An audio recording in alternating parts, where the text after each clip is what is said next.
कहा, हे महोदय, आप संत पुरुष हैं और बड़े ही भाग्यशाली हैं। आप पुराण तथा अन्य शास्त्र का ज्ञान से पूर्णतः अवगत है। एको बंदी छाड़े यदि निज धर्म देखिया, संसार होइते तारे मुक्त करें गोसाइया।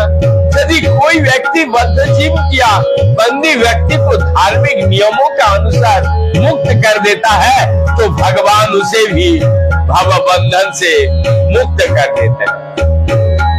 इस कथन से प्रतीत होता है कि सनातन गोस्वामी जो पहले नवाब के मंत्री थे, उस मुसलमान के अधीक्षक के धोखा देने का प्रयास कर रहे थे। वो जेल अधीक्षक को या तो सामान्य शिक्षा प्राप्त था या बिल्कुल ही निरक्षर था। उसके पास निश्चित रूप से आध्यात्मिक ज्ञान में उन्नत होने की आशा नहीं की जाती,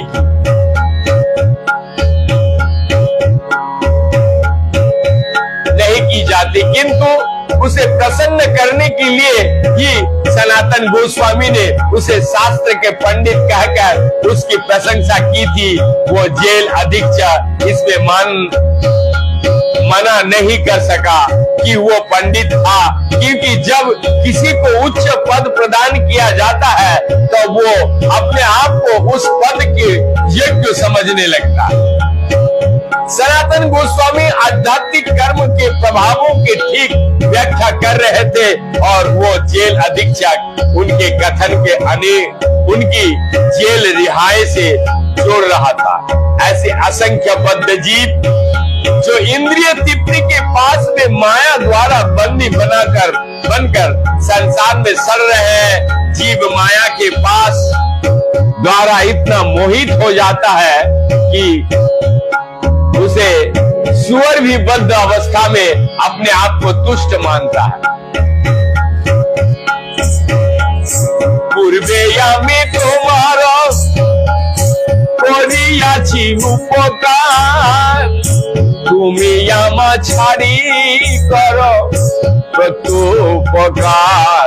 सनातन गोस्वामी ने आगे कहा, इसके पूर्व मैंने आपको लिए बहुत कुछ किया है।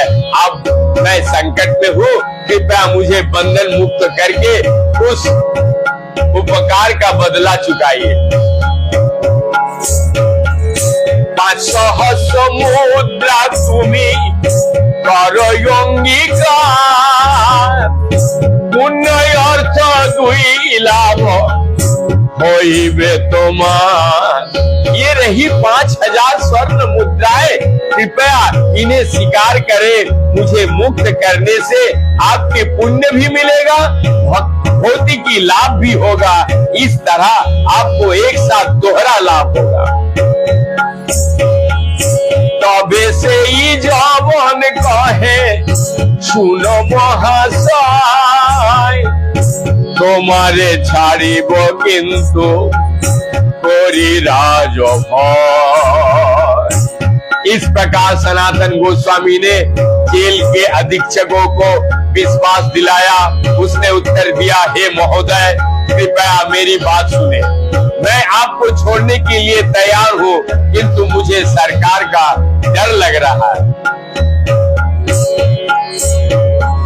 सनातन कहे तुमी ना करो राज भय, दक्षिण গিয়াছে যদি লেউটি আওয়ায়, তাহারে কহিও সেই বাহ্য কৃত্যে গেল, গঙ্গার নিকেটে গঙ্গা देखी झापतिल।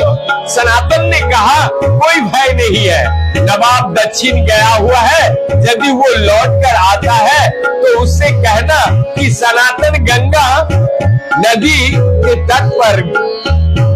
तट पर सोच के लिए गया है और गंगा को देखते ही वो उसमें कूद पड़ा।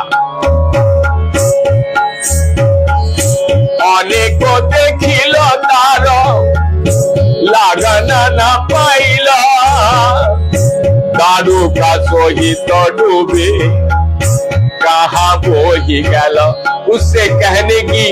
उससे कहना कि मैं काफी देर तक उसे ढूंढता रहा, किंतु उसका तनिक भी पता ना चला।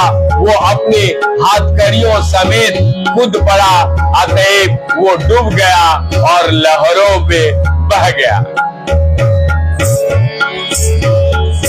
किछु भयो नाही आमी ए देशे ना रब, दरवेश होइया आमी मक्का के जाइब। आपको डरने का कोई आवश्यकता नहीं है, क्योंकि मैं इस देश में नहीं रहूंगा। मैं साधु बनकर पवित्र नगरी मक्का जाऊंगा। तथापि जब मन प्रसन्न न देखिला, 7,000 मुद्रा तारे आगे राशि कोइला। सनातन गोस्वामी ने देखा कि उस मांस भक्षक का मन अभी भी प्रसन्न नहीं था, तब उन्होंने उसके आगे 7,000 स्वर्ण मुद्रा की राशि लगा दी। लोगो होइल जवनेर मुद्रा देखिया, रात्रे गंगा पार कोइल दाड़ू का काटिया।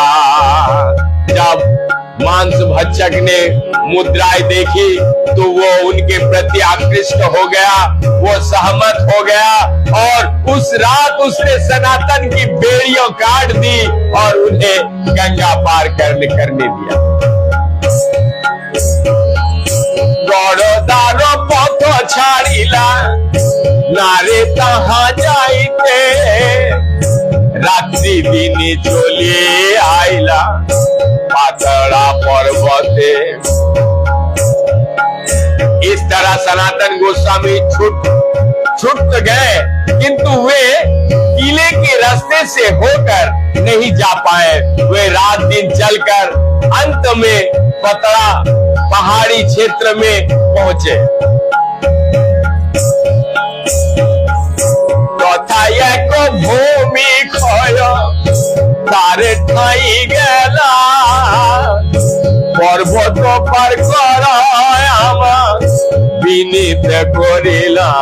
पतरा पहुंचकर वे एक जमींदार से मिले और उन्होंने उससे विनती की कि वो उन्हें उस पहाड़ी इलाका को पार कर दे।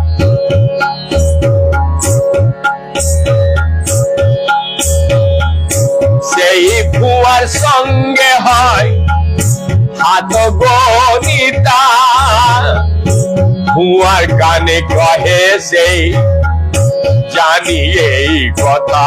उस समय उस जमींदार